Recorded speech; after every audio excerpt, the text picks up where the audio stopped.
இருக்கீங்க? சந்தோஷமா இருக்கிறவங்க ஒரு அலையில சொல்லாமா? பரவாயில்லையா? சந்தோஷமா இருக்கிறவங்க இன்னொரு அலையில சொல்லாமா? இப்ப நீங்களும் சொல்லலாம். இப்ப நான் சொல்ல போறேன், நான் சந்தோஷமா இருக்கேன். நான் எந்த ஆராதனைக்கு போனாலும், எங்க செய்தி கொடுக்க போனாலும் முதல்ல கேட்கிற கேள்வியே இதுதான், சந்தோஷமா இருக்கீங்களா அப்படின்னு சொல்லி கேட்பேன். ஏன் சந்தோஷமா இருக்கீங்களா அப்படின்னு கேட்கறேன்னா, உண்மையாவே நீங்க வெதற்கு கார்பரேஷன் ஆஃப் சென்னை அப்படின்னு ஒரு வெப்சைட் இருக்கு, தெரியும்? இங்க திருநெல்வேலிக்கு தனியா இருக்கா? So corporation of Chennai common தானே, அப்படின்னு தனியா இருக்கும்னு நினைக்கிறேன். அதிகபட்சம் இருந்தா அப்படி இருந்ததுன்னா நீங்க அந்த அந்த அந்த வெப்சைட்ல போனீங்கன்னா 2 சர்டிபிகேட் எடுக்கலாம். ஒன்று பர்த் சர்டிபிகேட், சூப்பர்ல எல்லா வீட்லையும் குழந்தை பிறந்தவங்க என்ன பண்ணிடுவோம், போயிட்டு பர்த் சர்டிபிகேட் எடுக்கலாம். என்ன சர்டிபிகேட்? Death certificate. ஒருவேளை உங்களுக்கு டைம் இருந்துச்சுன்னா வீட்டுக்கு போவாங்க, நேத்திக்கு டேட்டை போட்டு அந்த டெத் சர்டிபிகேட் லிஸ்ட்ல சும்மா நேத்திக்கு டேட்டை போட்டு எத்தனை பேர் இறந்துருக்காங்கன்னு பார்த்தீங்கன்னா ஏல இருந்து Z வரைக்கும் ஒரு பெரிய லிஸ்டே வரும். ஆமாவா? ஆமாவா? கரெக்ட் தானே? அப்படி எத்தனையாவது யாரும் சேர்த்து போகலன்னு ஏதாவது ஒரு நாள் இருக்குமா? நீங்க வேற எல்லா டேட்டையும் கூட செக் பண்ணி பாருங்க, குறிப்பா நேத்திக்கு டேட்டை கூட செக் பண்ணி பாருங்க, ஒரு பெரிய லிஸ்டே வரும். அந்த லிஸ்ட்ல உங்க பேர் என் பேர் இல்லையே. ஆமாவா?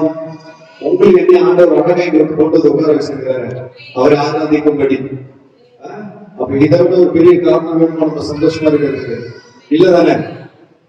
ஏன்னா நிறைய பேருக்கு ஒரு கேள்வி, எங்க சந்தோஷமா இருக்கு, என் பிரச்சனை 1 2 உங்களுக்கு தெரியுமா என் பிரச்சனை என்னன்னு சொல்லிட்டு? எனக்கு தெரியாது.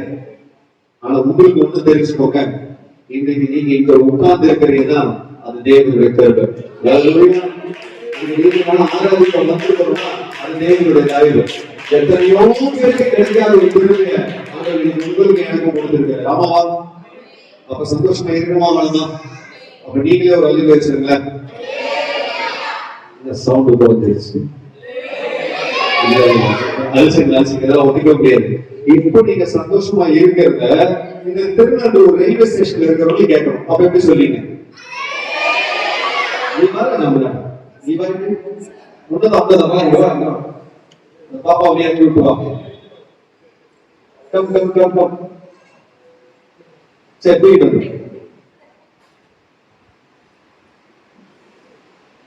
அதாவது சிறு பிள்ளைகளை இடத்துல வரவிடுங்க. ஒருவன் சிறு பிள்ளையை போல என் இடத்துல வரமாட்டான், பர்வதராஜத்துல பிரவேசிக்க முடியாது. ஆமா, இப்ப நீங்க எல்லாரும் சேர்ந்து ஒரு அலையில சொல்லுங்க. நீ சொல்ல ரைட், நீ மட்டும் சொல்லுப்பா. காதுக்குள்ள டொயின்னு போகுது. நம்ம ஒவ்வொருடைய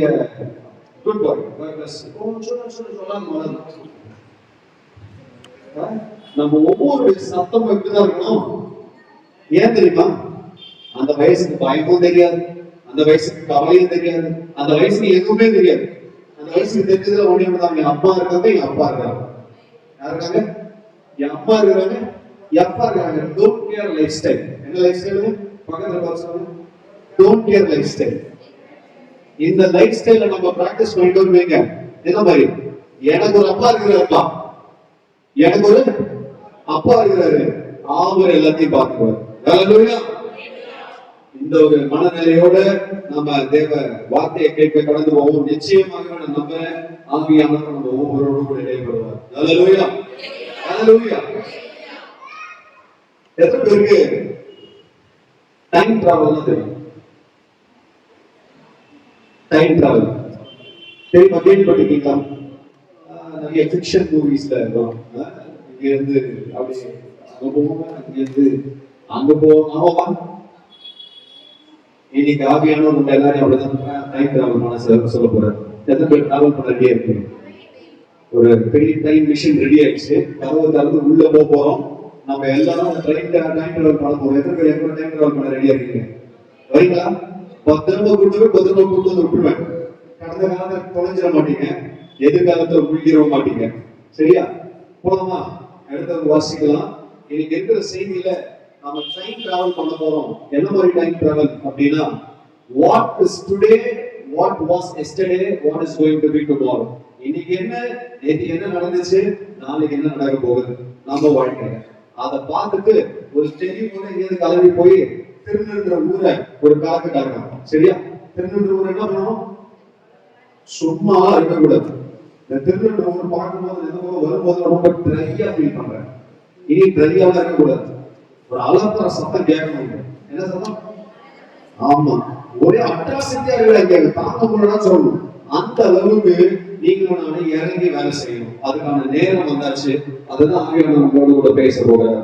எழுதவர்கள் வாசிக்கலாம். யோவான் எழுதின சுவிசேஷ புத்தகம் 21ஆம் அதிகாரத்துல 11வது வசனம்.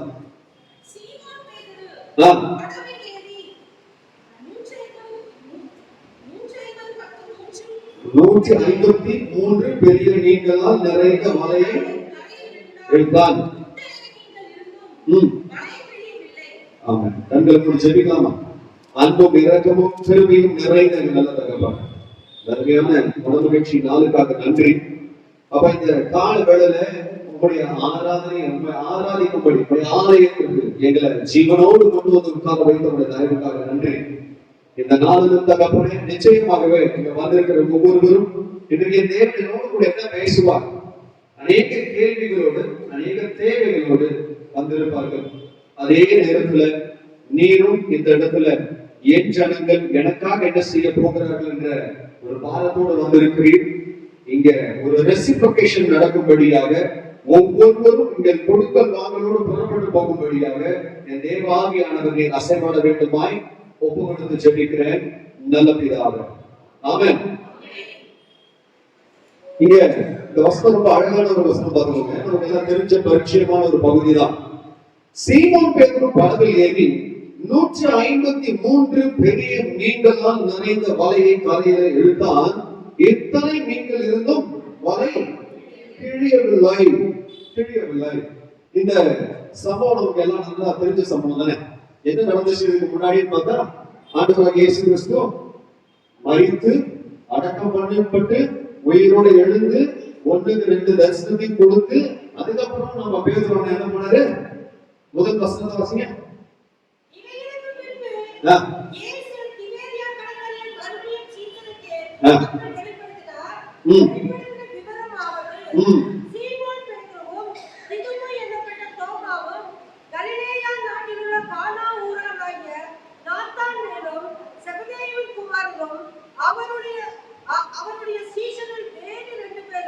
கூடி இருக்கும்போது நோக்கி அவ்வளவுதான், மத்தவங்க நானும் கூட வரணும்ட்டாங்க. போதும். அதற்கு அவங்க எல்லாம் என்ன சொல்றாங்க? நானும் கூட வரணும்ட்டாங்க. எல்லாரும் கல்வி மீன் பிடிக்க போயிட்டாங்க. நான் முழுவதும் பிரயாசப்பட்டு ஒரு மீனும் கிடைக்கல, ஒரு குட்டி எறா கூட கிடைக்கல, நெத்திலி கூட கிடைக்கல, ஒன்னும் கிடைக்கல. வெறுத்து போய் நொந்து போய் டயர்டாகி போய் நின்றுக்கிறாங்க. இதுக்கப்புறம் ஆண்டவராகிய இயேசு கிறிஸ்து பிக்சருக்குள்ள வராரு, டைரக்ஷன் கொடுக்கிறாரு. அப்பதான் இந்த இடத்துல இந்த ஆசீர்வாதம் கிடைக்கிறது. 153 பெரிய மீன்களால் நிறைந்த வலையை இழுக்கிறாங்க. வலை கிழியத்தக்கதா இருந்துச்சு, ஆனா வலை கிழியவில்லை. இன்னைக்கு இதுல இருந்து தான் ஆண்டவர் நம்ம 3 டைமென்ஷன்ஸ் ஆஃப் ஏரியாவுக்கு கொண்டு போறாரு. ஒண்ணு இன்று நிகழ்காலம், இன்னொரு கடந்த காலம், இன்னொரு எதிர்காலம். இந்த 3 காலத்தை குறித்து தான் ஆண்டவர் உங்களுடையும் என்னுடைய கூட பேச போகிறார். நமக்கு எல்லாமே நல்லாவே தெரியும் இந்த சூழ்நிலை. அவங்க மொத்தமா தோத்து போனவங்க, ஃபெயிலியரோட, டிஜெக்ஷனோட, என்னடா பண்ண போறோம் இதுக்கு மேல, யூ லாஸ்ட் எவ்ரிதிங் அப்படின்ற நிலையில உட்கார்ந்துருக்காங்க. அப்படின்ற நிலையில உட்கார்ந்துருக்காங்க. நீங்க இதை கேட்டுட்டு இருக்கிற யாரு, எத்தனை பேர் அப்படிப்பட்ட நிலையில நீங்க வந்திருக்கீங்கன்னா எனக்கு தெரியாது, ஆனா அவங்க எனக்கு தெரியும். இன்னைக்கு உங்களை தேர்ந்தெடுத்த மாத்திரம் அல்ல, உங்களையும் என்னை ஆண்டவர் எடுத்து பயன்படுத்தவும் போறார். எத்தனை பேர் அதை நம்புறீங்க? ஹல்லேலூயா. பக்கத்துல கேக்குறீங்க, ஆசீர்வாதம் வேணும்னு பதில் சொன்னாங்களா? கேளுங்க, ஆசீர்வாதம் வேணுமா? என்ன பதில்? அடுத்த கேள்வி மாத்தி கேட்கலாம். இப்ப திருப்பி கேட்கணும், ஆசீர்வாதம் வேணுமா ஆசீர்வதிக்கிறது வேணுமான்னு இப்ப என்ன பதில் சொன்னாங்க? அப்ப ஃபர்ஸ்ட் என்ன பதில் சொன்னாங்க? என்ன போகாட்டமா இருக்கு? சரி, ரைட். ஆசீர்வாதத்தை கொடுக்கிற என்னை ஆசீர்வதிக்கிற தேவன் தான் நமக்கு வேண்டும். கண்டிப்பா இங்கிருந்து போகும்போது அந்த ஆசீர்வாதத்தின் தேவனை முழுமையா சுமந்து கொண்டுதான் இங்கிருந்து போவோம். எத்தனை பேர் விசுவாசிக்கிறீங்க? ஹல்லேலூயா, ஹல்லேலூயா. இந்த இடத்துல நம்ம அத்தனை பேரும் தேவைகளோட வந்திருக்கோம், ஆசீர்வாதங்களோட வந்திருக்கோம். முதல்ல அந்த காரியத்தை அட்ரஸ் பண்ணிட்டு தான் ஆண்டவர் மற்ற டைமென்ஷன் உங்களை எங்கேயும் கொண்டு போக விரும்புறாரு. இல்ல, ஆண்டவர் ரொம்ப தெளிவான ஒரு தேவன். அவர் சொல்லுகிறவர் மாத்திரமல்ல, சொல்லுகிறவரை செய்கிறவருமா இருக்கிறார். பசியா இருக்கிறவனை பார்த்து நீ குளிர்காய்ந்து பசியான்னு சொல்லிட்டு அவன் சரீரத்துக்கு வேண்டியதை கொடுக்காம,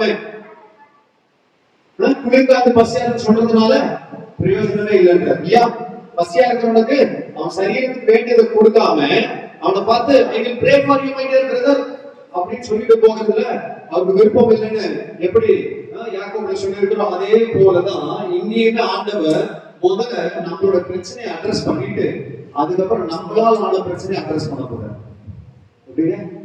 முதல்ல நம்ம பிரச்சனையை அட்ரஸ் பண்ண போறாரு, அடுத்தது நம்மளால சில பிரச்சனையா இருப்பாங்க அதை அட்ரஸ் பண்ண போறாரு. சரியா?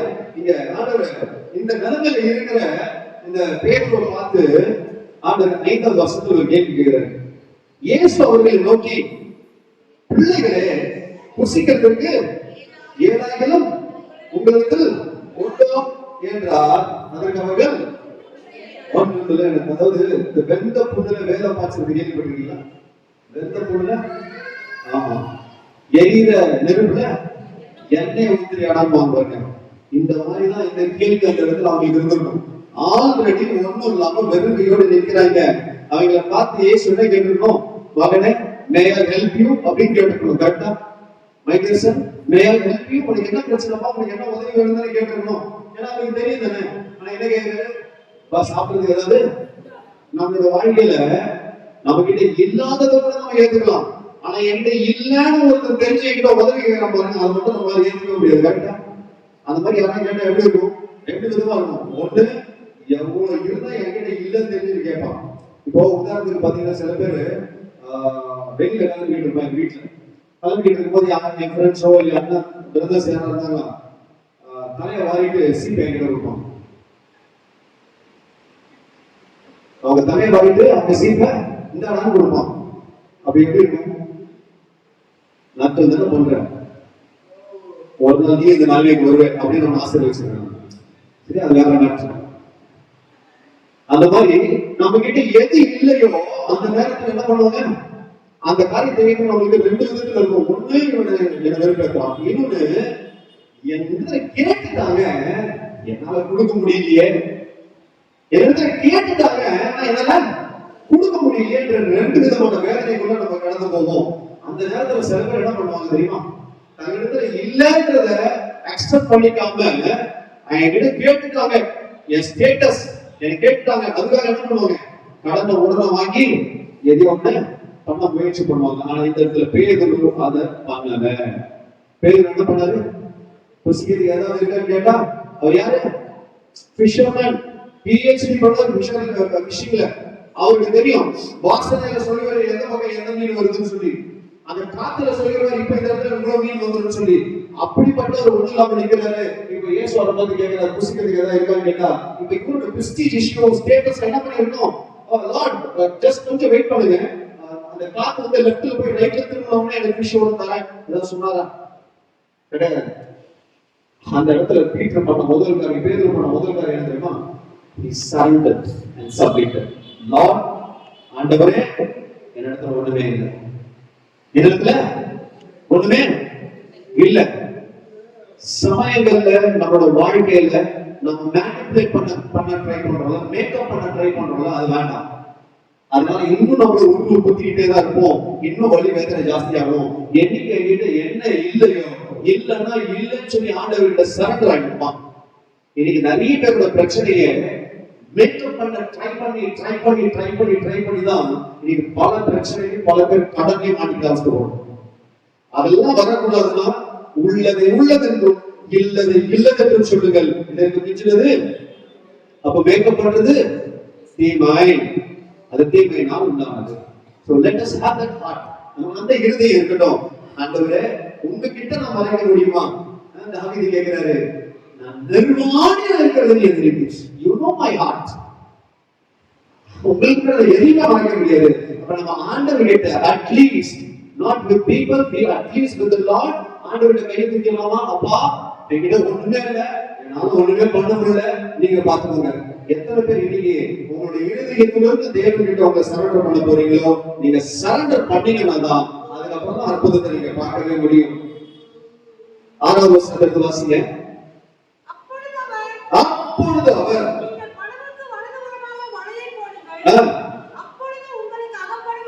அந்த வசனத்தின் ஆரம்பம் என்ன சொல்லுது? அப்பொழுது அவர், எப்பொழுது? ஒன்றுமில்லையாண்டவரே அப்படின்னு அவர் சரண்டர் பண்ணதுக்கு அப்புறமா தான் என்ன நடந்துச்சு? டைரக்ஷன் கிடைச்சிச்சு. அப்பொழுது அவர், எப்பொழுது ஆண்டவர் ஒரு வாழ்க்கையில தெரிய செய்வாரு? ஐயோ ரொம்ப நாளா போராடிக்கிட்டே இருக்கிறேங்க, நடக்கவே மாட்டேங்குது, ரொம்ப நாளா ட்ரை பண்ணிக்கிட்டே இருக்கேன், எனக்கு நான் எதிர்பார்க்கிற அந்த ஆசீர்வாதம் கையில வரல, ஏன் வரல? இன்னும் நாம சரண்டர் பண்ண வேண்டிய காரியம் நிறைய இருக்கு. நாம சரண்டர் பண்ணி ஆண்டவர்கிட்ட ஒப்பு கொடுக்கும் போது அப்பொழுது அவர் உங்களுடைய வாழ்க்கையில நீங்க நெக்ஸ்ட் என்ன பண்ணணும்ன்றத அழகா காட்சி கொடுப்பார். தேவதாசன் அப்படியே சொன்னாரு, அவருக்கு தெரியாத ஒரு ஊருக்கு அவர் போயிருக்கிறார்.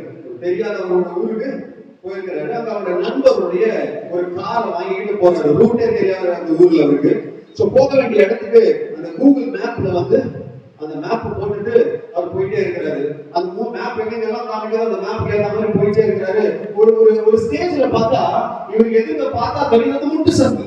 பார்த்தா தெரியுது அது முட்டு சந்து, இதுக்கு மேல வழியே கிடையாது.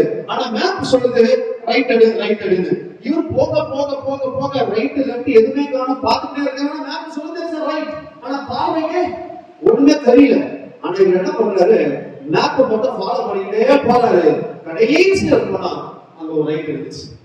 அந்த ரைட் எடுத்து அவரோட டெஸ்டினேஷன் போயிட்டு. நான் சொல்றேன், ஒரு கூகுள் மேப்பை நம்பி நம்மளால இன்னைக்கு டிரைவ் பண்ண முடியும்னா, என் ஆண்டவர் படைச்சிருக்கிற என் ஆண்டவரை நம்பி என்னோட லைஃப் ரன் பண்ண முடியாதா? இன்னைக்கு எனக்கு வேணா ஒருவேளை என் பிரச்சனை எனக்கு முன்னாடி இருக்கு, என்ன பண்றது, வாட் இஸ் நெக்ஸ்ட் தெரியாம இருக்கலாம். ஆனா என்னை படைச்ச என் ஆண்டவர் என்னுடைய முடிவை துவக்கத்திலே அறிந்திருக்கிற தேவனார். கரெக்டா? அப்போ அவரை நம்பணும்னா அவர் நம்மளை கரெக்டான டைரக்ஷன் கொண்டு போவார் தானே? ஆமாவா இல்லையா? அப்போ we need to first surrender. எப்படி அந்த ஊழியக்காரர் அந்த மேப்புக்கு அவரை சரண்டர் பண்ணி அந்த மேப் எப்படி காமிக்குதோ போனாரோ, நாமளுமே இன்னைக்கு நம்மளோட வாழ்க்கையில ஆண்டவருடைய வார்த்தைக்கு நம்மள சரண்டர் பண்ணோம்னா he will show the direction. You don't worry. இந்த இடத்துல லைட் இருந்தா தான் நல்லா இருக்கும், இங்க லெஃப்ட் இருந்தா தான் நல்லா இருக்கும், இங்க லைட் போட்டா தான் நல்லா இருக்கும், நம்ம பிளான் பண்ணவே வேணாம். அவருக்கு தெரியும் உங்க வாழ்க்கையில எப்ப நீங்க ரைட் எடுக்கணும், உங்க வாழ்க்கையில நீங்க எப்ப லெஃப்ட் எடுக்கணும், எப்ப நீங்க இறங்கணும், எப்ப நீங்க ஏறணும், எப்ப உங்களை உயர்த்தணும் அவருக்கு தெரியும். ஆமென். ஹalleluya. எஸ். சோ என்னைக்கு அவங்க சப்மிட் பண்ணாங்களோ ஆண்டவர் அந்த இடத்துல அவங்கள ஆசீர்வதிக்கிறாரு. நீங்க நேரம் இருந்தா வீட்டுல வாசிச்சு பாருங்க. சங்கீதம் 37:5 உன் வழியை கர்த்தருக்கு ஒப்புவித்து அவர் மேல் நம்பிக்கை அவரே காரியத்தை வாய்க்க பண்ணுவார். வழியை கர்த்தருக்கு ஒப்புவிக்கணும். இன்னைக்கு எங்க போயிட்டே இருக்கோம், வேற யாரெல்லாம் நடக்கலையோ, we need to surrender our ways. நம்ம முயற்சிகள் பிரயாசங்கள் அவர்கிட்ட ஒப்பு கொடுப்போம்னா நிச்சயமா அவர் உண்மையையும் எடுத்து ஆசீர்வதித்து உயர்த்துவார். ஆமென். சரி, நாம நிச்சயமாகவே இதெல்லாம் நமக்கு பரிச்சயமான ஒரு காரியம் தான். ஃபர்ஸ்ட் பாயிண்ட் நான் உங்களுக்கு சொன்னது என்ன அப்படின்னா, it is God given provision. தேவனால் கொடுக்கப்படுகிற ஆசீர்வாதம், God given provision. இப்போ நாம அந்த provision கிடைக்கணும்னா, அந்த ஆசீர்வாதம் கிடைக்கணும்னா நம்மள சப்மிட் பண்ணணும். எத்தனை பேர் வாழ்க்கையில எனக்கு ஒரு தேவையோட வந்து உட்கார்ந்து சொல்றீங்க? வெட்கலாம் படாதீங்க. நீங்க தேவை இல்லைன்னு சொன்னீங்கன்னா உங்க மேல மத்தவங்களுக்கு உதவி செய்யறதுக்கு ஒரு 1 லட்சத்துக்கு முதலீடு கேட்பேன். வேண்டாம்ல? அப்ப உங்களுக்கு தேவை இருக்குதானே? தேவையோட தான் வந்திருக்கிறோம். ரைட், தேங்க்யூ, மிக்க நன்றி, கையில போடுங்க. அப்ப இந்த தேவையோட வந்திருக்கிற நீங்க இன்னைக்கு அந்த தேவை நிறைவேறணும்னா என்ன பண்ணணும்? தேவை நிறைவேறணும்னா என்ன பண்ணணும் சொல்லுங்க. தேவை நிறைவேறணும்னா என்ன பண்ணணும்? டிஸ்கஸ். கர்த்தரிடத்துல சரண்டர் பண்ணணும். கர்த்தரிடத்துல உங்களை என்ன பண்ணணும்? சரண்டர். ஆண்டவரே இதோ அடியேன், நான் என்ன செய்ய நீர் சித்தமா இருக்கிறேன். கேப்பமா, ஆண்டவர்கிட்ட கேப்பமா, ஆண்டவரே நான் இதோ என்ன சப்மிட் பண்றேன், நான் என்ன செய்ய நீங்க சுத்தமா இருக்கிறீங்கன்னு சொல்லி ஒப்பு கொடுப்போம். ஆனால் ஐயா ஒண்ணும் இல்ல, நல்லாவே இருக்கு, இது சூப்பரா இருக்கு. கேக்குதா நான் பேசுறது? இருந்துச்சுன்னா வெளியில இருக்கிறவங்களுக்கு கேட்கும். ஓகே, அப்படின்னா இன்னைக்கு நமக்கு தேவையான ஆசீர்வாதம் முதல் காரியம், இந்த நிகழ்காலத்துல தேவன் ஆசீர்வதிக்கணும், நான் என்ன பண்ணணும்? ரைட், சரண்டர் பண்ணிட்டா ஆசீர்வாதம் வந்துருமா? வந்துருமா வராதா? வராதா? வந்துரும் தானே? ஆமா. அப்ப 11ஆம் வசனத்துல என்ன படிச்சோம்? 153 பெரிய மீன்கள் டைரக்ஷனை காமிச்சு அப்படி தூக்கி வலைய போட்ட உடனே இழுக்க முடியாத அளவுக்கு ஆசீர்வாதம் வந்துச்சு. நாமளும் இன்னைக்கு நம்மளோட வாழ்க்கையில நம்மள சரண்டர் பண்ணுவோம்னா ஆண்டவர் நமக்கான அந்த ஆசீர்வாதத்தை நிச்சயமாய் கொடுப்பார். எத்தனை பேருக்கு சந்தோஷம்? சந்தோஷம். இப்பதான் டைம் டிராவல் ஸ்டார்ட் ஆக போகுது. எத்தனை பேர் என் கூட டிராவல் பண்ண ரெடியா இருக்கீங்க? முன்னாடி போகணுமா பின்னாடி போகணுமா? ஆண்டவர் கேட்டாரு, யார பார்த்து? எசேக்கியா ராஜாவை பார்த்து கேட்டாரு, 15 பாக்கு முன்னாடி போகணுமா பின்னாடி போகணுமான்னு கேட்டாரு. ரைட், அவர் பின்னாடி போகணும்னு சொன்னாரு. முன்னாடி போகணுமா வயசாயிட்டு இருக்கும் அவருக்கு. ஆமா, இப்ப நம்ம பழைய நாட்களுக்கு பின்னாடி போவோமா இல்லாட்டி புதிய நாட்களுக்கு பின்னாடி போவோமா? சொல்லுங்களேன், சாய்ஸ் உங்ககிட்ட தான் கொடுத்துருக்கேன். Old days, old days,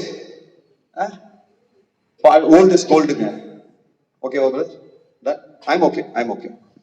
right, இன்றைக்கு டைம் டிராவல்ல இப்போ அடுத்த பாயிண்ட், ஏற்கனவே பார்த்த பாயிண்ட் காட் கிவன் ப்ரொவிஷன், அடுத்த பாயிண்ட் காட் கிவன் விஷன், தேவன் கொடுத்த தரிசனமா தான் ரெண்டாவது பாயிண்ட். ஆசீர்வாதம் எல்லாருக்கும் வந்துருச்சா? நம்பிக்கை வந்துருச்சா ஆசீர்வாதம் கிடைச்சிருன்ட்டு? ஆமா, பக்கத்துல கேளுங்க, ஆசீர்வாதம் வந்துருமான்னு கேளுங்க. வந்துருமா? எப்படி கேளுங்க, அப்படியே கேளுங்க. எப்படி? சரண்டர் பண்ணா, சரண்டர் பண்ணா ஆசீர்வாதம். இதை அண்டர்ஸ்டாண்ட் பண்ணிக்கிட்டாச்சா? இல்ல இதுல இன்னும் உங்களுக்கு கொஞ்சம் கிளாஸ் எடுத்து டீடைலா சொல்லணும்னா சொல்லுங்க, நான் இன்னொரு 1.5 மணி நேரம் 2 மணி நேரம் பேசுறதுக்கு ரெடியா இருக்கேன். பாஸ்டர் கிட்ட அப்பவே கேட்டேன், எங்க ஜனங்கள்லாம் ரொம்ப பசியோடு இருக்கிறாங்க, தயவு செஞ்சு ரொம்ப நாள் கழிச்சு வந்திருக்கீங்க, ஒரு 5 மணி நேரத்துக்குள்ள தயவு செஞ்சு முடிச்சிருங்கன்ட்டு. நான் பேசுவேங்க, நான் தாராளமா சாயந்தரம் 6 மணி வரைக்கும் பேசுவேன், பேசுவேன். அவ்வளவு விஷயம் இருக்கு, அவ்வளவு பாரம் இருக்கு. இன்னைக்கு சபைக்குள்ள விதைக்க வேண்டிய பாரம் அவ்வளவு இருக்கு. எத்தனை பேர் ரெடி? ஆனாமா, அப்ப புரிஞ்சுக்கிட்டீங்களா ஆசீர்வாதம் எப்படி வாங்கிக்கணும்? நீங்களே போய் பாத்துக்கிறீங்களா? சரி, அதை நீங்க பாத்துக்கோங்க. அதுக்கு முன்னாடி நம்ம பழைய காலத்துக்கு அப்படியே டிராவல் பண்ணி போவோம். God given vision. சரி, இந்த யோவான் 21ஆம் அதிகாரத்துல 3ஆம் வசனம், சீமோன் பேதுரு மற்றவர்களை நோக்கி மீன் பிடிக்க போகிறேன் என்றான். அதற்கு அவர்கள், நாங்களும் உம்மோட கூட வருகிறோம் என்றார்கள். அவர்கள் புறப்பட்டு போய் உடனே படவில் ஏறினார்கள். அந்த ராத்திரியிலே அவர்கள் ஒன்றும் பிடிக்கவில்லை. அந்த ராத்திரியில அவர்கள் ஒன்றும் பிடிக்கவில்லை. எத்தனை பேருக்கு இந்த சம்பவத்தை ஆல்ரெடி கேட்ட மாதிரி இருக்கு? சில நேரம் உங்க வாழ்க்கையில் ஒரு சில சம்பவம் நடக்கும், அந்த சம்பவத்தை நீங்க யோசிச்சு பாத்தீங்கன்னா இது எப்போ ஏற்கனவே நடந்த மாதிரி இருக்கும். ஞாபகம் இருக்கு? அந்த மாதிரி வந்திருக்கு உங்களுக்கு? எனக்கு வந்திருக்கு, இது இப்பதான் ஏற்கனவே நடந்த மாதிரி இருக்கு அப்படின்னு யோசிப்போம். இப்ப இந்த வசனத்தை கேட்கும்போது அந்த மாதிரி எதாவது ஞாபகம் வருதா? இந்த மாதிரி ஒரு சம்பவம் ஏற்கனவே வேதத்துல நான் எங்கேயோ பார்த்த மாதிரி இருக்கேன் அப்படின்னு யாருக்கா ஞாபகம் வருதா? சொன்னீங்கன்னா உங்களுக்கு ஒரு பிரைஸ். பாஸ்டரை தவிர, பாஸ்டர் அம்மாவை தவிர. இப்படி மீன் பிடிக்க போய் வெறுங்கையா நின்றுகிட்டு இருந்த ஒரு சம்பவம் ஆல்ரெடி ஒரு இடத்துல இருக்கு. அது எந்த இடத்துல யாரும் சொல்ல முடியுமா? சொல்லு ராஜா. சூப்பர்ங்க, சூப்பர். எல்லாம் கைகளை தட்டலாமா? அதான பிரைஸ் உங்களுக்கு. ரைட், ஆமா. பேதுருவை முதலாக ஆண்டவராக இயேசு கிறிஸ்து பார்க்கும்போது பேதுருவை கூப்பிடுறாரு பாருங்க. அந்த இடத்துல இதே சம்பவம் தான் நடக்கும். எடுத்து வாசிச்சு பாருங்க. லூக்கா எழுதின சுவிசேஷ புத்தகத்துல 5ஆம் அதிகாரத்துல முதல் 2 வசனங்களை வாசிப்போம்.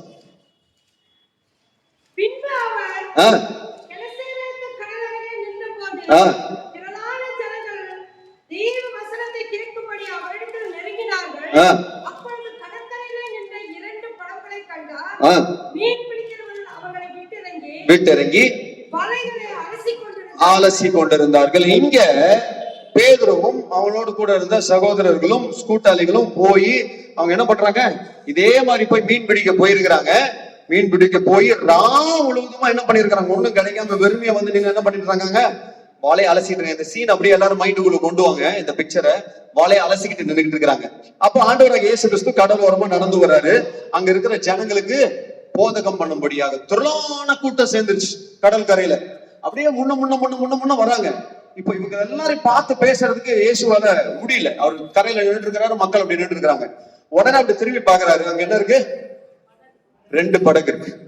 2 படகு இருக்கு. ஆண்டவராகிய இயேசு கிறிஸ்து அவர்களுக்காக போதகம் பண்ணும்படியாக அங்க வருகிறார். அவங்க வலைய அலசி கொண்டிருந்தாங்க. என்ன நிலையில வலைய அலசிக்கிட்டு இருக்கிறாங்க?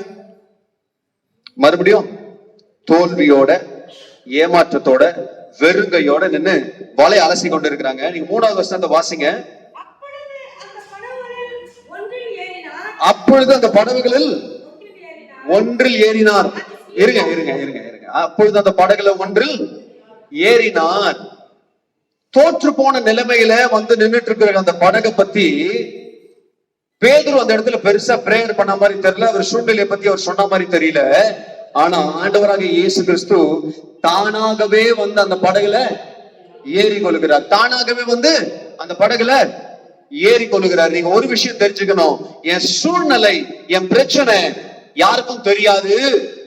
ஆண்டவருக்கு தெரியலையா என் பிரச்சனை மாறாதா அப்படின்னு சொல்லி நீங்க அங்கலாய்த்து கொண்டிருக்கலாம். அப்படி இல்ல. God knows your problem. God knows your problem. தேவனுக்கு உங்களுடைய பிரச்சனை என்னன்னு தெரியும். அவரை தேடி நீங்க போறீங்களோ இல்லையோ, அவரே உங்களை தேடி வருகிற தேவனா இருக்கிறார். எத்தனை பேர் அதை நம்புறீங்க? ஹல்லேலூயா. எடுத்துக்கு வாசிச்சு பாருங்க. எபேசியர் 3ஆம் அதிகாரத்தில் 20வது வசனம் இப்படியா சொல்லுகிறது. எபேசியர் 3:20 வாசிங்க.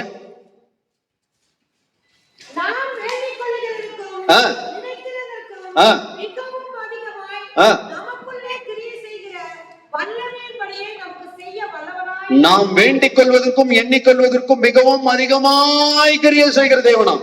அங்க பேதுரு கேட்கறதுக்கு முன்பதாகவே ஆண்டவராகிய இயேசு கிறிஸ்து பேதுருவோட படகுக்கு வந்துட்டார். அந்த படகுக்கு வந்துட்டார். அவங்களோட தோல்விக்கு மத்தியில வந்துட்டார். அவன் தோற்று போய் நின்றுட்டு இருக்கிற நிலைமையில யாருமே இல்லைன்னு நினைக்கிற இடத்துல அந்த தோல்வியை ஜெயமாய் மாற்றுகிறவர் அந்த இடத்துல வந்து நின்றுட்டார். ஹல்லேலூயா, ஹல்லேலூயா. தொடர்ந்து நீங்க பாத்தீங்கன்னா அந்த படகு யாருடையது? அது சீமோனுடையதாய் இருந்தது. வசனம் என்ன சொல்லுது? 2ல் 1 ஏறினார், அது சீமோனுடையதா இருந்தது. எங்க 2 படகு இருந்துச்சுல, பக்கத்துல இருக்க படகுல ஏறி இருக்கலாமே. கரெக்டா? ஏன் கரெக்டா பேதுருவோட படகுல வந்து ஏறணும்? என் ஆண்டவருக்கு தெரியும் உங்களுடைய நிலைமை, உங்களுடைய படகுடைய நிலைமை, நீங்க தோற்று போயிருக்கிற நிலைமை அவர் நன்கு அறிந்திருக்கிறார். உங்கள் ஒவ்வொருவரையும் பெயர் பெயராய் அறிந்திருக்கிறார். உங்களுடைய பிரச்சனைக்குள்ள உனக்காகவே இறங்கி வந்து நிற்க அவர் ஆயத்தம் உள்ளவரா இருக்கிறார். ஹல்லேலூயா, ஹல்லேலூயா, ஹல்லேலூயா. நீங்க தொடர்ந்து வாசிச்சு பாருங்க. ஏசாயா 43வது அதிகாரத்துல முதல் வசனத்தை. ஏசாயா 43:1. இப்போதும் யாக்கோபே, உன்னை சிருஷ்டித்தவரும் இஸ்ரவேலே, உன்னை உருவாக்கினவருமாகிய கர்த்தர் சொல்லுகிறதாவது, பயப்படாதே, உன்னை மீட்டுக் கொண்டேன். எப்படிங்க அழைச்சாரா? உங்களுக்கு ஒரு விஷயம் தெரியுமா? ஒரு அழகான பாட்டு இப்ப ரொம்ப ஃபேமஸ் ஆயிடுச்சுல, என் தாய் உருவாகும் முன்னே. கோயர் டீம் நீங்க தான் அழகா பாடுவீங்க. அத ஒரு வரி பாடலாமா? அத பாடுங்களேன்.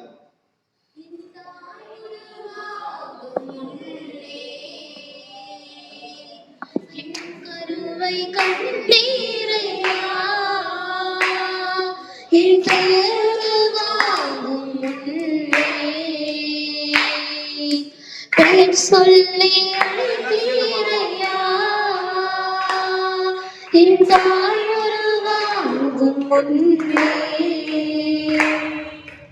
என் கருவை கண்டீரையா,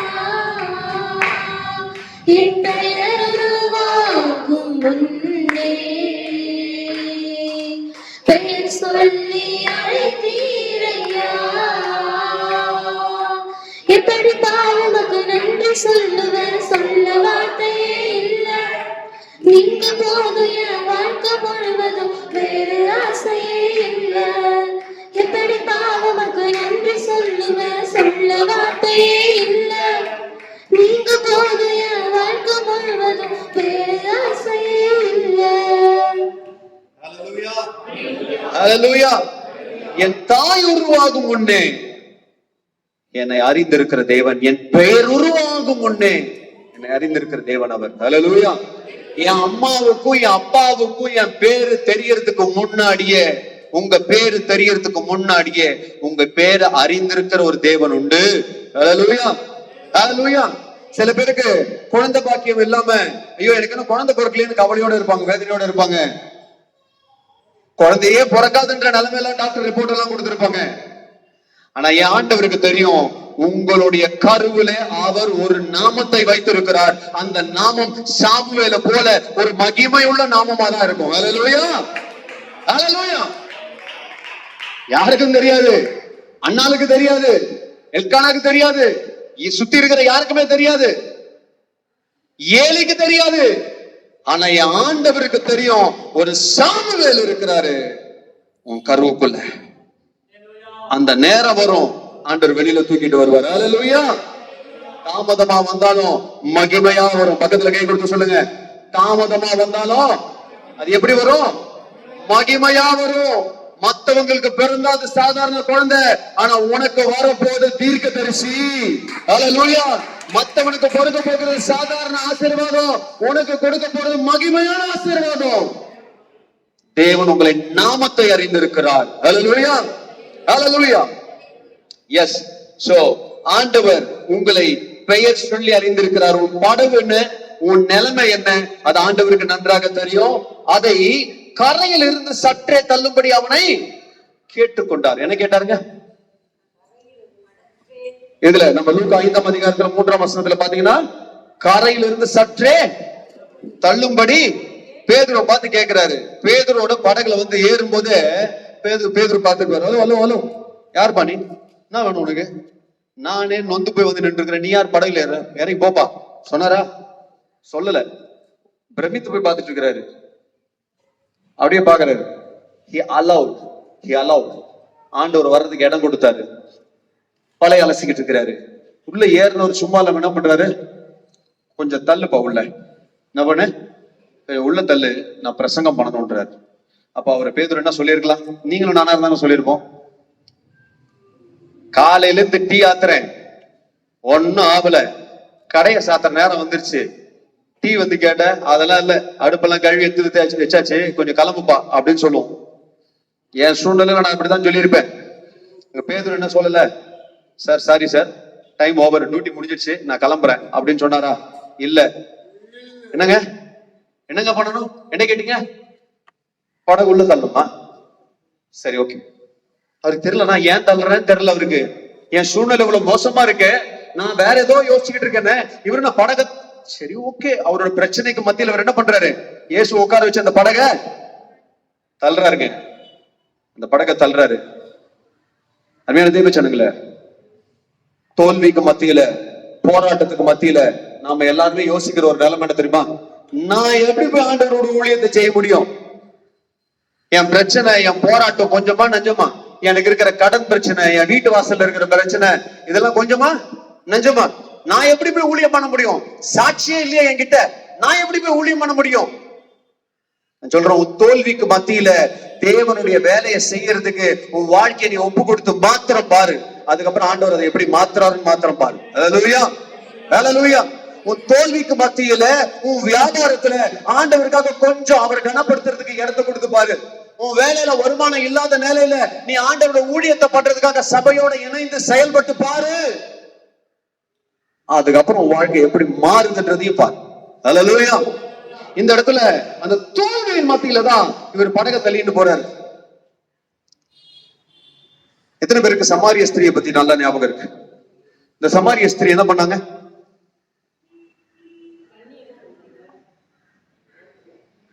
எதுக்கு போனாங்க? தண்ணி எடுக்க போனாங்க. அவங்க வேலை என்ன அன்னைக்கு? தண்ணி எடுக்கிறது அவரு கூட வேலை. அதுக்காக தான் அவ்வளவு ஆர்வமா அங்க போறாங்க. போன இடத்துல ஆண்டவராக இயேசு கிறிஸ்துவ பாக்குறாங்க. ஆண்டவராக இயேசு கிறிஸ்து அப்படியே கட எல்லாத்தையும் உடைச்சு காலி பண்ணிட்டாரு. நீ பாவின்றத அவனுக்கு உணர்த்திட்டாரு, மனம் திரும்ப வச்சுட்டாரு, ஜீவ தண்ணீரை குறிச்சு அவ சொஸ்தமாக பண்ணிட்டாரு, மனம் திரும்புதல் வந்துருச்சு, ரட்சிக்கப்பட்டுட்டான். இவ்வளோ ப்ராசஸ் அந்த இடத்துல நடந்து முடிஞ்சிருச்சு. அது நடந்து முடிஞ்ச விட அவன் என்ன பண்ணான்? 28வது வசனத்தை எடுத்து வாசிச்சு பாருங்க. நீங்க எடுத்து வாசிச்சீங்கன்னா உங்களுக்கு தெரியும். யோவானுக்கு எழுதின சுவிசேஷம் 4வது அதிகாரத்தில் 28வது வசனத்தை வாசிங்க. ம் ஆ ஆ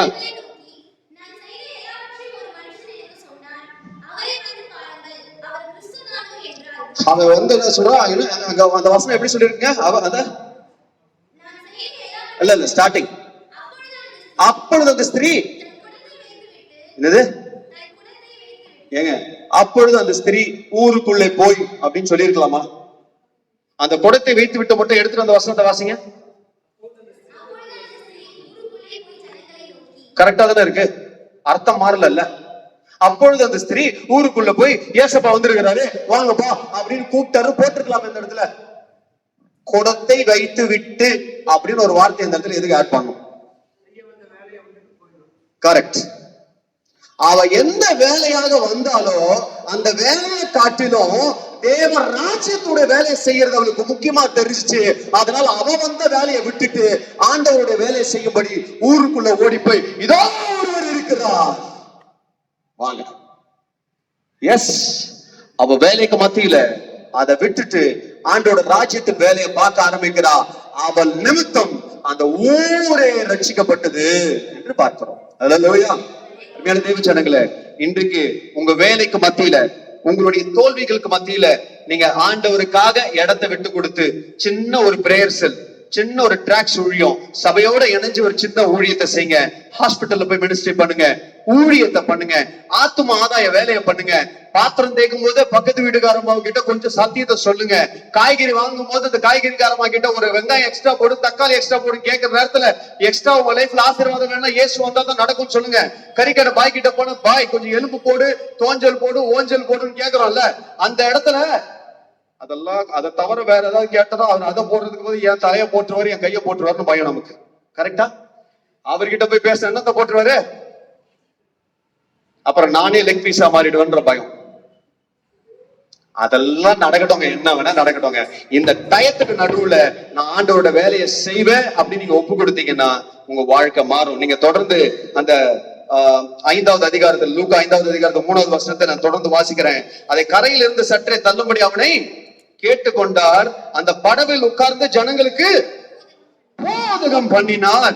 அது வரைக்கும் அந்த படகு வெறும் மீன் பிடிக்கிற ஒரு சாதாரண படகு, அது ஒரு மர படகு, அவ்வளவுதான்.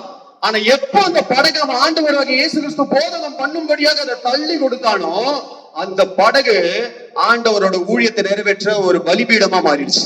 அல்லேலூயா. அது எப்படியா மாறிடுச்சு?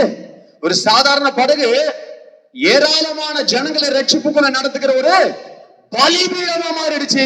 இன்னைக்கு உன்னுடைய வேலை தேவனுடைய பலிபீடமா மாறணும், உன்னுடைய வியாபார ஸ்தலம் தேவனுடைய பலிபீடமா மாறணும், உன்னுடைய குடும்பம் தேவனுடைய பலிபீடமா மாறணும். அப்படி மாறுச்சுன்னா அநேகர் ஆசீர்வதிக்க பாடுறது மாத்திரமல்ல, தொடர்ந்து அந்த வசனத்தை நீங்க வாசிட்டே வருவீங்கன்னா 4வது வசனத்தை வாசிங்க. முடிஞ்சாச்சு, இப்ப ஊழியம் முடிஞ்சது. சீமோனை நோக்கி ஆழத்துல தள்ளி கொண்டு போ மகனே, போடுங்கள் என்றார். ஆழத்துல எப்போ அவன் தேவனுக்காக ராஜ்யத்திற்குரிய காரியங்கள் தன்னோட வாழ்க்கையை அர்ப்பணித்து விட்டு கொடுக்கும் போது God gave him the direction. God gave him the direction. என்ன சொல்றாரு? ஆழத்துல தள்ளி கொண்டு போய் மீன் பிடிக்கும்படி உங்க வலைகளை போடுங்கள் சொல்றாரு. 5வது வசனம்,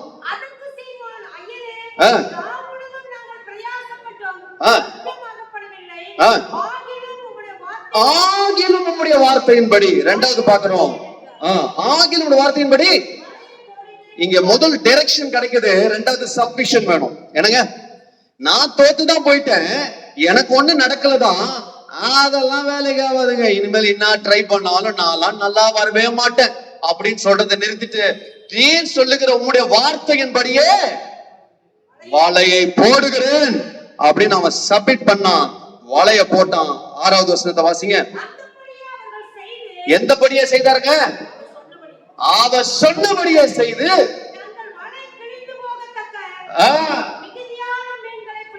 ஆமென். அல்லேலூயா, அல்லேலூயா.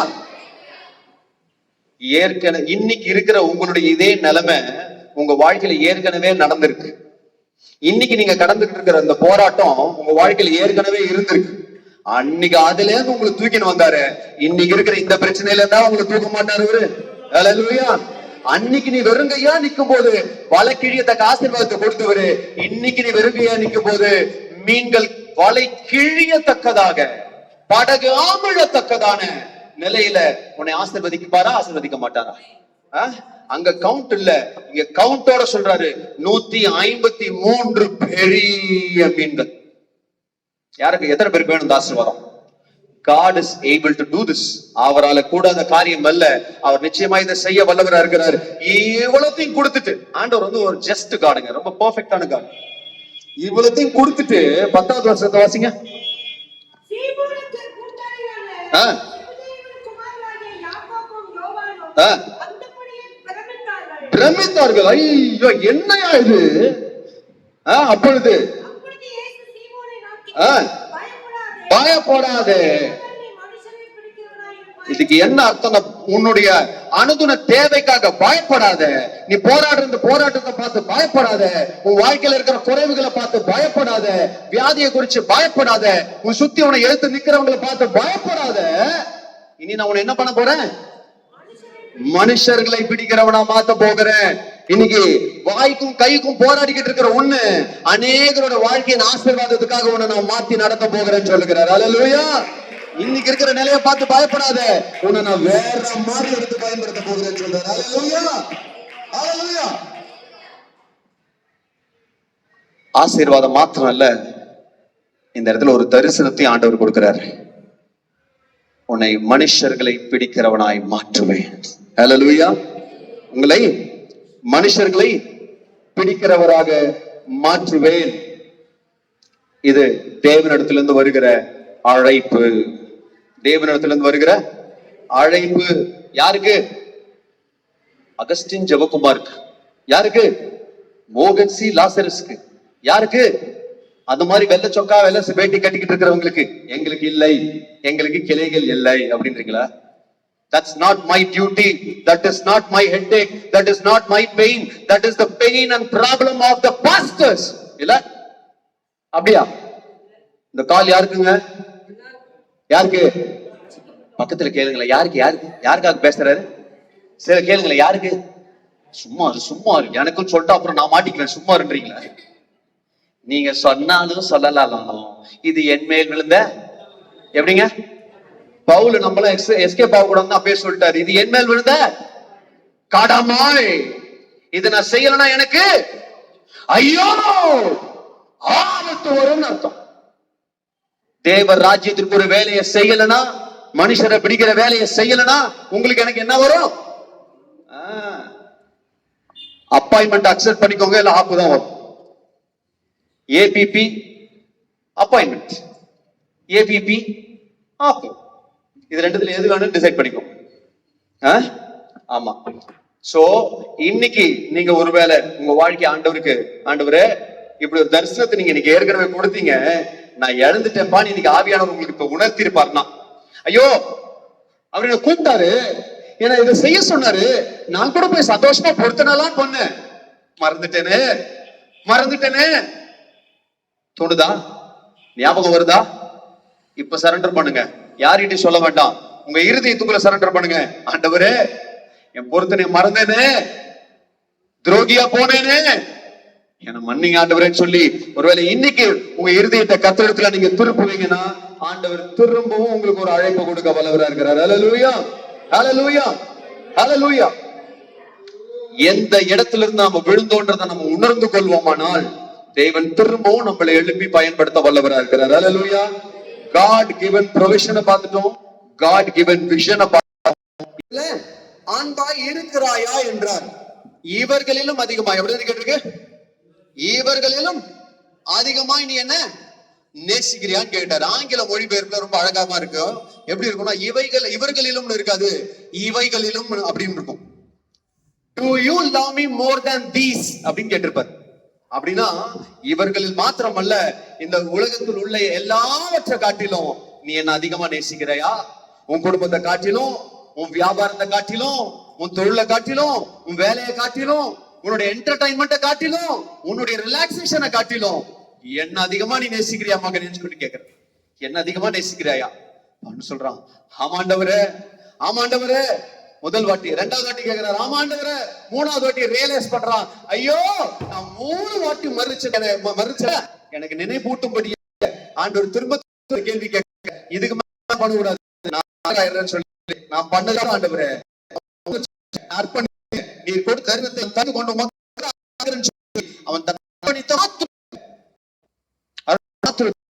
ஆண்டவர் நாடு ஆண்டவர் நீங்க ஓடிட்டு இருக்கீங்க, குற்றப்படுத்துறதுக்காக கொடுத்த தருணத்தை உணர்ந்து கொண்டவர்களா நீங்க, உங்களுக்காக விஷன் அல்ல மிஷன் இருக்கிறாரு. நீங்களே நினைச்சாலும் என்ன பண்ண முடியாது, அதுல இருந்து பின்வாங்க முடியாது.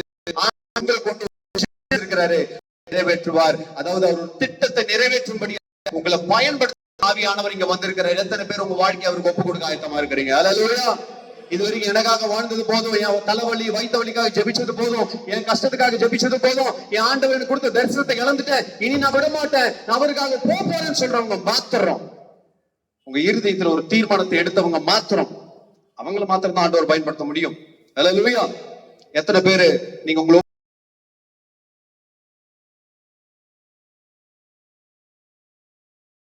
ஆடுகளை மேய்ப்பாயினா ஓ அப்படின்னு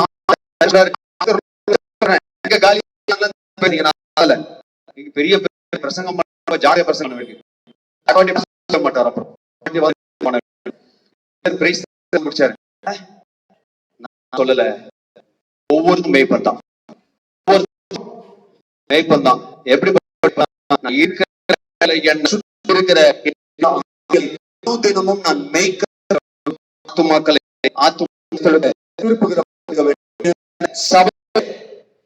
உங்களுக்கு செகண்ட்ஸ் கிடையாது,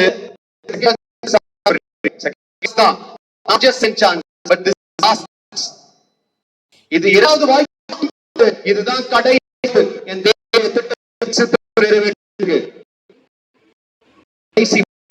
இதை புரிந்து நாம அர்ப்பணிமானால் தேவன் நிச்சயமாகவே உங்களை என்னையும் படுத்த சித்தமுள்ளவராக இருக்கிறார். 153 என்று சொல்லப்படுகிறது சபைக்கான எச்சரிப்பு எண். உங்களுக்கு ஆசீர்வாதத்தை கொடுக்கிற எண்ணு தான், அதே நேரத்தில் அது ஒரு எச்சரிப்பு எண். என்ன எச்சரிப்பு எண்ணு?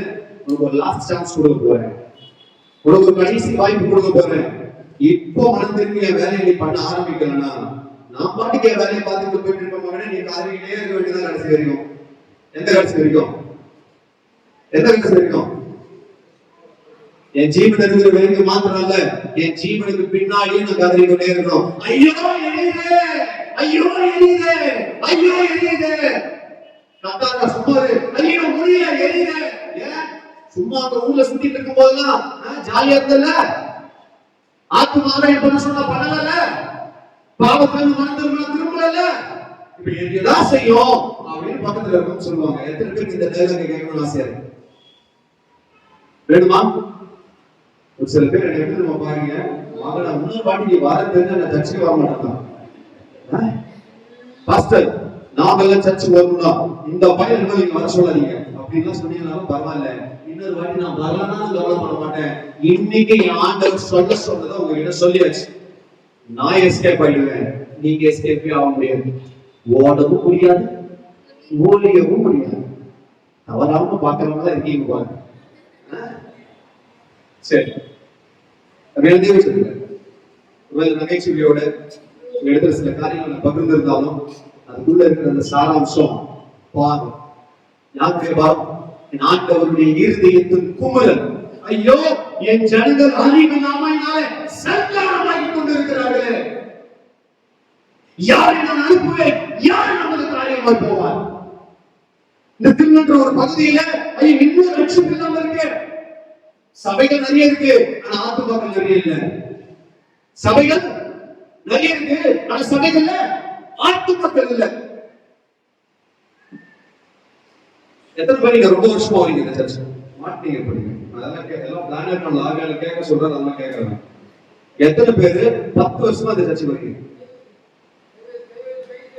கேட்கிறீங்களா? அப்படியே எந்திரிச்சு சொல்லுங்க, எந்திரிச்சு சொல்லுங்க, வெக்கப்படாதீங்க. தோஸ் தான் நான் சொல்ல முடியாது. பாஸ்ட் நீங்க உட்காந்து பாஸ்ட் உட்காந்துருக்கு. இந்த 10 வருஷத்துக்கு மேல வரவங்க அப்படியே கொஞ்சம் இந்த பக்கமாக முன்னாடி வாங்க. 10 வருஷத்துக்கு மேல நான் வந்திருக்கிறேன், இந்த சபைக்கு வந்திருக்கிறேன், வைக்கப்படாதீங்க. ஒன்றும் எக்ஸாம் வைக்க போறது இல்லை, டெஸ்ட் வைக்க போறது இல்லை. கொஞ்சம் முன்னாடி வாங்க தயவு செஞ்சு. ஆண்கள் இங்கே நல்லா வாங்க முன்னாடி, ஏன்னா நிறைய பேர் இருக்காங்க.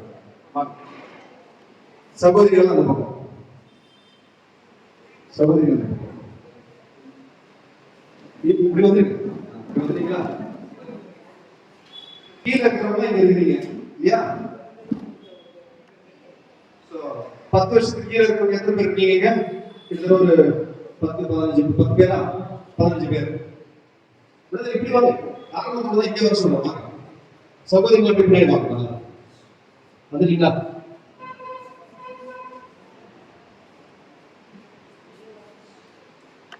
இந்த இடத்துல இன்னும் எத்தனை பேர் இருப்பாங்க? நீங்க எத்தனை பேர் இருக்கீங்க? எத்தனை பேருக்கு உட்காந்து ரெனோவேஷன் எல்லாம் பண்ணிருக்கீங்க, நிறைய வேலையெல்லாம் பண்ணிருக்கீங்க. இந்த இடத்துல இனி எவ்வளவு பேர் உட்காரலாம்? சேர் நெருக்கி போட சேர் சைஸ் போல மாத்துங்க. நிறைய இந்த சேர் சைஸ் தயவுசெய்து மாத்துங்க.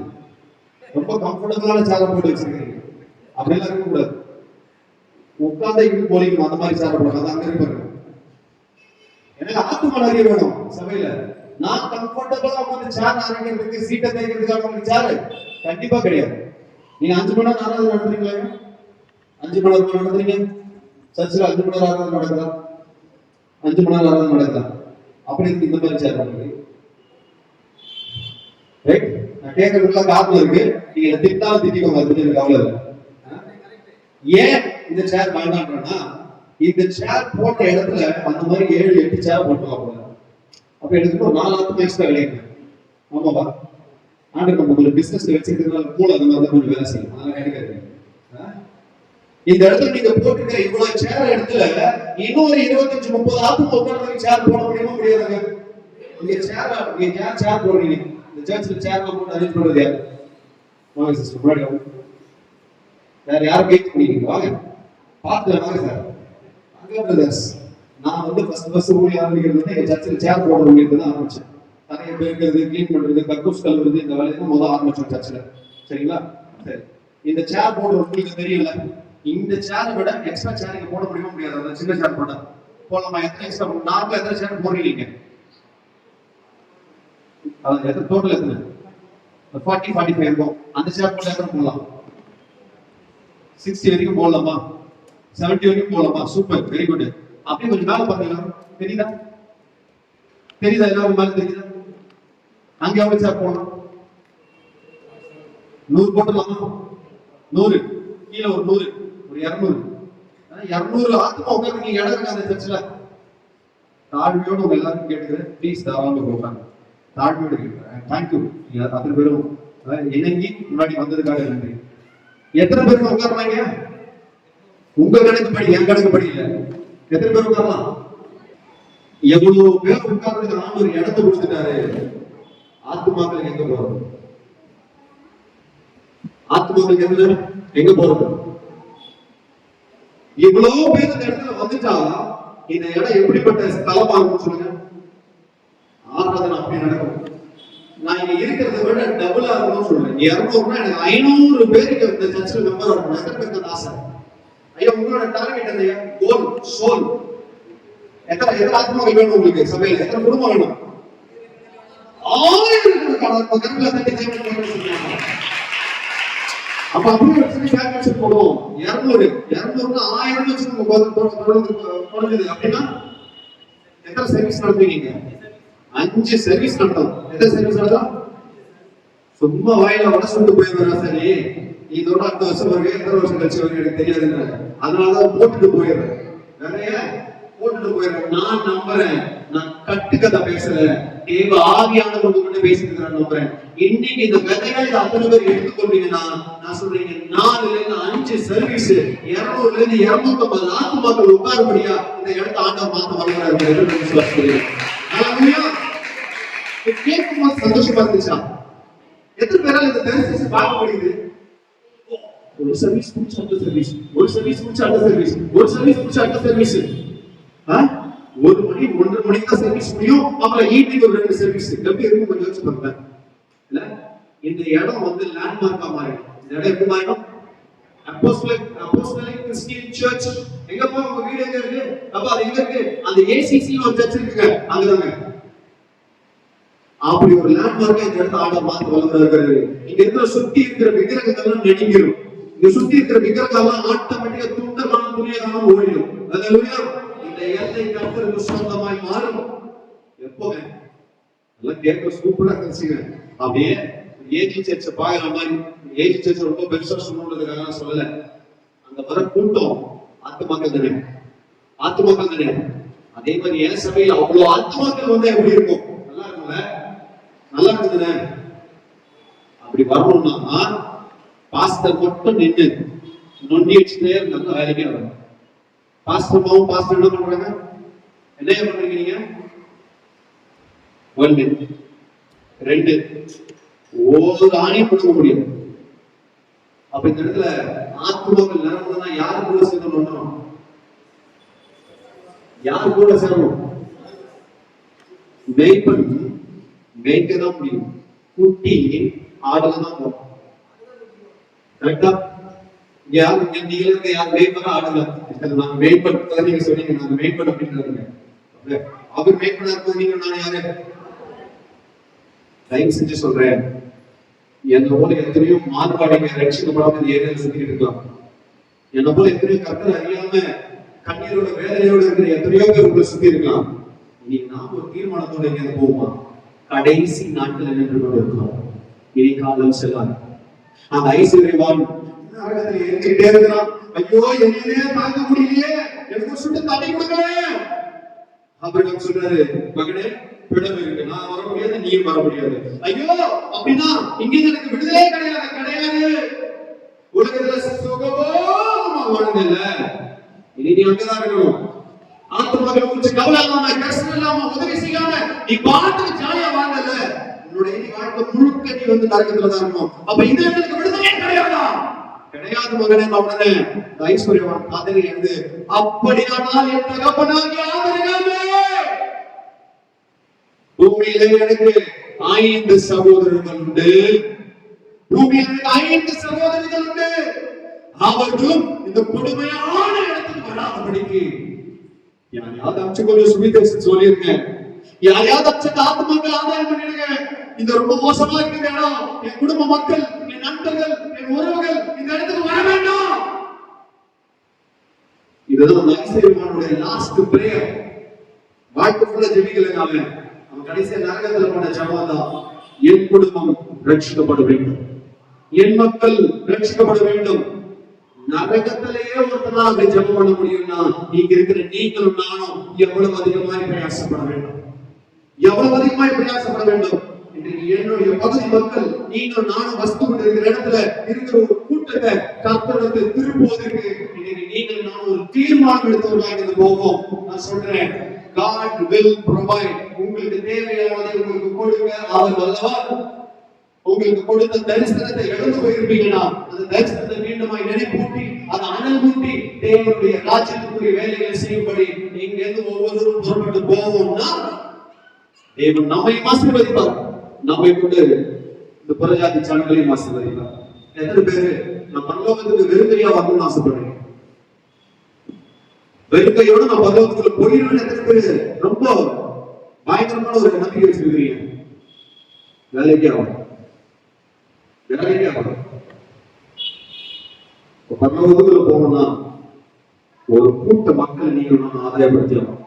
அந்த ஞாபக புஸ்தகத்துல, அந்த ஜீவ புஸ்தகத்துல உங்க பேரு என் பேரு இருந்தா மட்டும்தான் பரலோகத்துக்குள்ள போக முடியும்.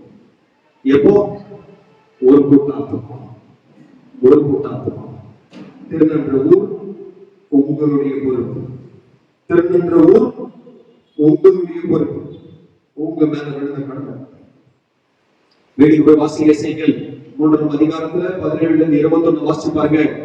அழிந்து கொண்டிருக்கிற துன்மார்க்கத்தில் வாழ்ந்து கொண்டிருந்த இந்த ஜனங்களுக்கு சங்கீத சொல்லி அவங்களை சங்கீத பாதையில திருப்பலனா அவர்கள் நரகத்துக்கு போவார்கள். அவர்களுடைய ரத்த பழியை உங்க இடி என் இடி கேட்பேன். நோட் பண்ணிக்கணும். எசேக்கியேல் 3:17-21 வாசிக்க வேண்டாம். எசேக்கியேல் 3 17-21 இதை ஞாபகத்தில் வச்சுக்கோங்க. தேவன் உங்ககிட்ட என்கிட்ட கணக்கு கேட்பார். அழித்து கொண்டிருக்கிற ஆத்மாக்கள் குறிச்சு கணக்கு கேட்பார். அமெரிக்காவில் இருக்கிற ஆத்மாக்கள் குறிச்சு உங்ககிட்ட கேட்க மாட்டாரு. உங்க பக்கத்து வீட்டுல இருக்கிற ஆத்மாக்கள் குறிச்சு உங்ககிட்ட கணக்கு கேட்பார். அடுத்த குடும்பத்துல இருக்கிற ஆத்மாவை பத்தி கேட்கறத காட்டிலும் உன் குடும்பத்துல இன்னும் ரட்சிக்கப்படாம இருக்கிற ஆத்மாவை பத்தி கணக்கு கேட்பாரு. இன்னைக்கு நாங்களும் நீங்கள் என்ன பண்ணணும்? எப்படியாவது எனக்கு ஒரு வாய்ப்பை ஏற்படுத்தி கொடுத்துருக்காங்க. என்னை சுத்தி இருக்கிறவங்களுக்கு நான் சுவிசேஷத்தை சொல்லிடுறேன். சொல்லலாமா? ஒப்பு கொடுக்கலாமா? கட்டாயத்தினால இல்ல, காணிக்கைய போட்டாலும் கட்டாயத்தால போட வரன்றாரு. உங்களையே நீங்க ஜீவபலியா ஒப்பு கொடுக்கறதையும் ஆண்டவர் கட்டாயத்தினால எதிர்பார்க்கல. எத்தனை பேர் சொல்றீங்க இப்படி அழிஞ்சு கொண்டு இருக்கிற ஆத்மாக்களை மீட்டெடுக்கிறதுல என்னுடைய பங்கு இருக்கணும்னு சொல்லி எத்தனை பேர் இருதயத்தில் ஆவியாளர் நீங்க அந்த எண்ணத்தை கொடுத்திருக்கிறார். அந்த எண்ணத்தை கொடுத்திருக்கிறார். ரைட்? கையை தூக்கி கீழே போடுறாரு. கையை தூக்கணும். ரைட்? கையை தூக்கணும். மாத்திரம் தயவு செஞ்சு பண்ணிடணும். கையை தூக்கணும். தயவு செஞ்சு பண்ணிடணும். I want to pray for you. வேற ஒன்றும் கிடையாது. I just want to pray for you. Glory Master. Pastor, நீங்க தயவு செஞ்சு முன்னாடி வாங்க. பாஸ்டர் மோ முன்னாடி வாங்க. நீங்க சபையை பிளஸ் பண்ண போறீங்க. இவங்களை ஆண்டவர் அடுத்த நிலைக்கு எடுத்து பயன்படுத்துறதுக்கு இன்னைக்கு ஒரு தீர்மானத்தோட வந்திருக்காங்க. ப்ளீஸ் நான் கையை தூக்காம போயிட்டேன்னு நான் வரலாமான்னு யோசிக்க வேண்டாம். ஆகியானவர் பேசியிருந்தாருன்னா தயவு செஞ்சு முன்னாடிவாங்க. ரைட்?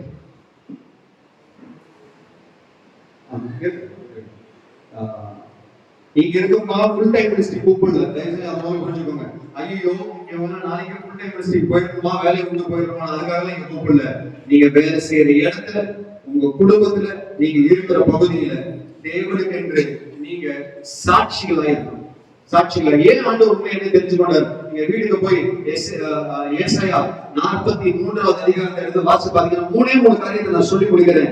ஏன் தேவன் உண்மை என்ன தெரிந்து கொண்டார் அப்படின்னு பாத்தீங்கன்னா, ஏசாயா 43வது அதிகாரத்துல 7வது வசனம், நான் என் மகிமைக்கென்று சிருஷ்டித்து உருவாக்கி படைத்து என் நாமம் தரிக்கப்பட்ட யாவரையும் கொண்டு வா என்பேன். எதற்காக ஆண்டவர் உங்களை என்ன படிச்சாரா?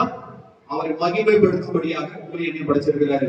தேவனுடைய மகிமையை இந்த ஜனங்களுக்கு நீங்களும் நானும் சொல்ல வேண்டும். அதுக்காக தான் உங்களை என்ன படிச்சாரு. இரண்டாவதாக நீங்க 10வது வசனத்தை வாசிங்கன்னா, நானே அவர் என்று நீங்கள் உணர்ந்து, நானே அவர் என்று நீங்கள் உணர்ந்து என்னை அறிந்து விசுவாசிக்கும்படிக்கு நீங்களும் நான் தெரிந்து கொண்ட என் தாசனும் எனக்கு சாட்சிகளாய் இருக்கிறீர்கள் என்று கர்த்தர் சொல்லுகிறார். நீங்க என்ன முதல் நீங்கள் நான் எதுக்காக ஆண்டவர்களை தெரிஞ்சு கொண்டார்னா அவர் மகிமைப்படுத்தபடியாக.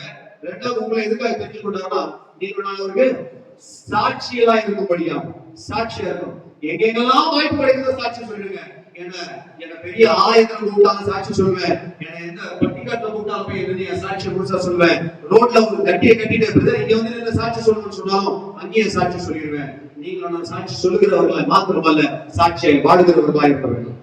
மூன்றாவதாக இந்த ஜனங்களை எனக்கென்று ஏற்படுத்தின 21வது வசனத்தை, இவர்களின் துதியை சொல்லி வருவார்கள். அவர் மகிமைப்படுத்தணும், அவருக்கு சாட்சியா வாழணும், அவரை துதித்து ஆராதித்து அவரை என்றென்றைக்கும் போற்றி புகழ்ந்து கொண்டு வாழ வேண்டும்.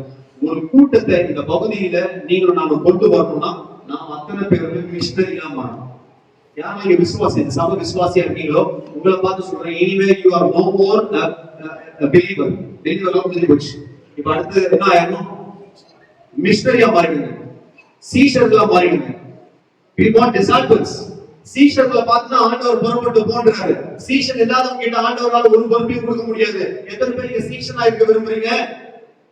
ஆண்டவர் இனி உங்களை பயன்படுத்த சித்தமுள்ளவராக இருக்கிறாரு.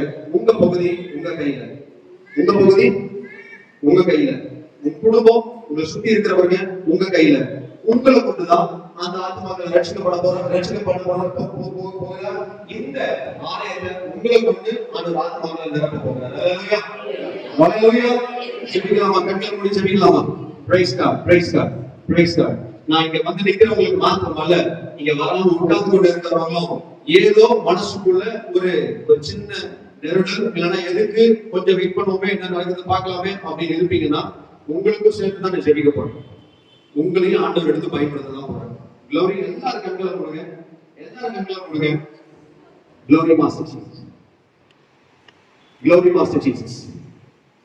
Glory Lord, glory Lord, glory Master. எல்லாரும் உங்க வாய்களை திறந்து ஆவியானவருக்கு நீங்க உங்களை ஒப்பு கொடுத்து நீங்க ஒரு பொருத்தனை பண்ணுங்க. நான் இல்ல, என்னுடைய கட்டாயத்தினால இல்ல, நீங்க ஆண்டவர்கிட்ட சொல்லுங்க, என்னால இயன்ற அளவுக்கு நான் இருக்கிற இடத்துல இனி உங்களுக்காக சாட்சியை வாழ்வேன்னு சொல்லி அர்ப்பணிக்கலாமா?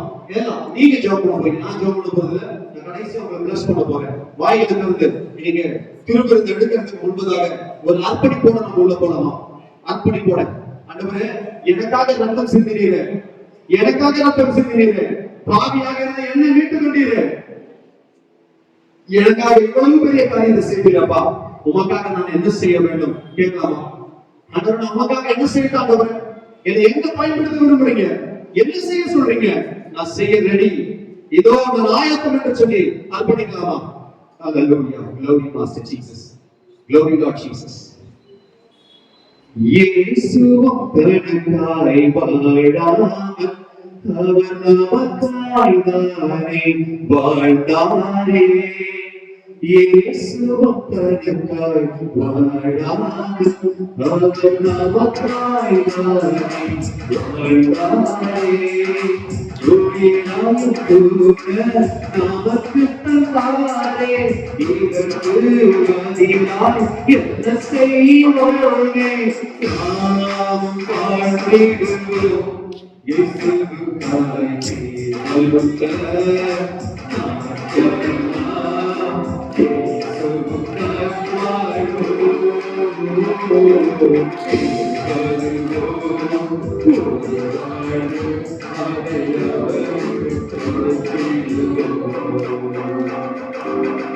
ஊழியம் செய்வதும் பாக்கியமே, பலனோ என்று நாம் அறியோமே. ஊழியம் செய்வதும் பாக்கியமே, பலனோ என்று நாம் அறியோமே. கர்த்தரோ நாமம் திருவாரே, ஆசான் என்று கொண்டு வருவாரே.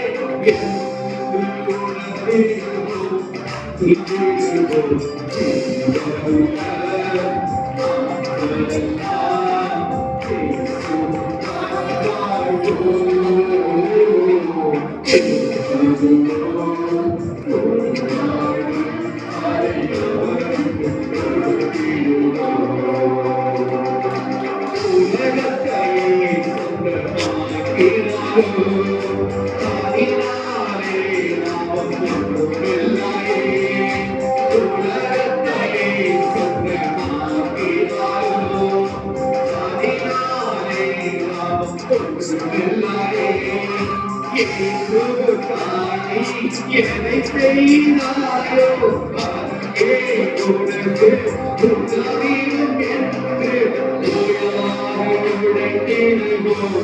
இயேசுவுக்காய்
name of Jesus.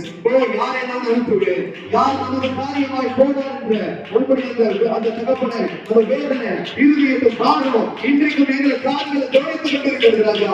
இதோ இன்றைக்கு முன்னாடி வந்திருக்கிற ஒவ்வொரு சகோதர சகோதரியும் இந்த சபையில் இருக்கிற ஒவ்வொருவரையும் உங்களுடைய கரத்தை ஒப்பு கொடுக்கிறோம் ராஜா. ஒப்பு கொடுக்கிறோம். இனி நான் அல்ல, இனி நான் அல்ல, இனி நான் அல்ல, கிறிஸ்துவே என்னை ஜீவிக்கிறார், கிறிஸ்துவே என்னை ஜீவிக்கிறார் என்று ஒவ்வொருவரும் தன்னுடைய வாழ்க்கையை அர்ப்பணித்துக் கொள்ள இன்றைக்கு தகப்பனே இந்த திருவிருந்தில் பங்கேற்கும்போது எனக்காக பிரிக்கப்பட்ட சரீரம், எனக்காக சித்தப்பட்ட ரத்தம், இந்த ஒரு உணர்வை சரியாக புரிந்து கொண்டு அழிந்து கொண்டிருக்கிற மொழிக்கூட்டத்தை இந்த சபையில ஆத்துமாக்களை கொண்டு வந்து சேர்க்கும்படி வந்திருக்கிற ஒவ்வொருவருடைய ஆவியானவர் இந்த விசேஷித்த அபிஷேகத்தை, விசேஷித்த பாரத்தை இங்க நிற்கிற ஒவ்வொருவர்கள் ஊற்றுகிறார். ஒவ்வொருவர்கள் தேவாவியானவர் உங்களுடைய பாரத்தை ஊற்றுவீராக, ஆத்தும பாரத்தை ஊற்றுவீராக என்ற பொருள். Lord, in the name of Jesus. வந்திருக்கிற யாரும் வந்த வண்ணமாய் அல்ல, உங்களுடைய சித்தத்தை நிறைவேற்றுகிற பாரத்தோடு இங்கு கடந்து போவார்கள். சகல ஜனங்களும் ரட்சிக்கப்படுவோம். கர்த்தரை அறிகிற அறிவை அடைவதும் தேவனுடைய சித்தமாயிருக்கிறது. என் பிதாவின் சித்தத்தைப்படி செய்கிறவன் அல்லாமல் என்னை நோக்கி கர்த்தாவே கர்த்தாவே என்று சொல்லுகிறவர்கள் பிரவேசிப்பதில்லை. இந்த சத்தியத்தை உணர்ந்தவர்களா இந்த நாளில் முதற்கொண்டு ஆத்தும ஆதாயம் எப்படி செய்ய வேண்டும் என்ற எண்ணத்தோடு தேடலோட இருக்கிற ஆத்துமாக்கள், சபை மக்கள் மிஷனரிகளாய் புறப்பட்டு போகிறார்கள். நான் இவர்களை இந்த உலகத்துக்குள்ள உங்களுடைய வேலைக்காரனாய் உங்களுடைய ஊழியக்காரர்களாய் உங்களுடைய மிஷனரிகளாய் அத்தனை பேரும் இந்த கிராமங்களுக்குள்ள ஊர்களுக்குள்ள அனுப்புகிற ஆண்டவரே, ஆத்துமாக்களை அழைத்து கொண்டு வரட்டும். அன்னைக்கு சீஷர்கள் போயிட்டு ஆண்டவரே உங்களுடைய நாமத்தினால பிசாசுகளை துரத்தினோம், உங்களுடைய நாமத்தினால அநேக விடுதலை அற்புதங்கள் நடந்தது என்று வந்து சாட்சி சொன்னது போல இவர்கள் புறப்பட்டு போய் இந்த சபையில சாட்சிகளை எழும்ப பண்ணுவீராக என்று ஒப்பு கொடுத்து சொல்லிக்கிறோம். இயேசு கிறிஸ்துவின் நாமத்திலே ஆசீர்வாதத்தை ஒப்பு கொடுத்து சொல்லிக்கிறோம் நல்ல பிதா. ஆமென். ஆமென். God bless you. God be with you.